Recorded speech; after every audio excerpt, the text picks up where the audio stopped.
ચૂંટણીની જાહેરાત પહેલાં જ સરકારી કર્મચારીઓ માટે આવ્યા ખુશીના સમાચાર।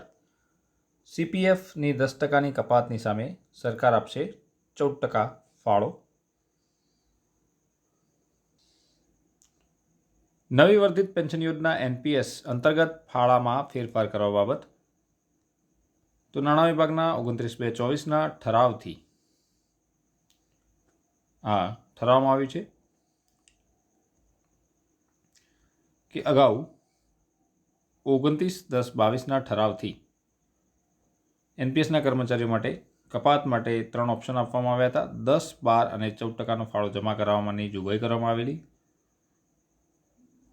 એ મુજબ એમાં ફેરફાર કરી કર્મચારીના મૂળ પગાર મોંઘવારી ભથ્થાના 10% NPS ફાળાની રકમ સામે સરકારશ્રી હવે 10% નહીં પરંતુ 14% ફાળો જમા કરાવશે એવું આ ઠરાવથી ઠરાવવામાં આવ્યું।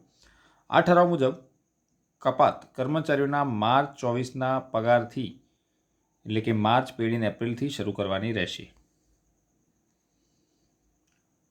નવી વર્ધિત પેન્શન યોજના હેઠળ 1, 4, 5 કે ત્યારબાદ નિયમિત નિમણૂક પામેલ રાજ્ય સરકાર, પંચાયત, ગ્રાન્ટેડ એડ સંસ્થાઓ, કર્મચારીઓ, અધિકારીઓ કે જેઓને કાયમી પેન્શન ખાતા નંબર PPAN નિયામક પેન્શન પ્રોવિડન્ટ ફંડ દ્વારા ફાળવવામાં આવેલો હોય તેવા જોગવાઈનો લાભ મળવાપાત્ર થશે। અને જે સ્વાયત્ત સંસ્થાઓ નાણાં વિભાગની મંજૂરીથી નવી વર્ધિત પેન્શન યોજનાનો સ્વીકાર કરેલ છે તે સંસ્થાઓએ આ ઠરાવનો અમલ કરતા પહેલાં નાણાં વિભાગની પૂર્વ મંજૂરી મેળવવાની રહેશે। તો હવે NPSની કપાત તો 10% થશે, પરંતુ અગાઉ 10% સામે સરકાર 10% ઉમેરતી હતી। 29/10/22થી 10%ના ઓપ્શનમાં કર્મચારી જેટલા કપાત કરે 10% અથવા 12% અથવા 14% જેટલી કપાત કરાવે એટલું સામે સરકારે ફાળો આપવાનું ઠરાવવામાં આવ્યું હતું।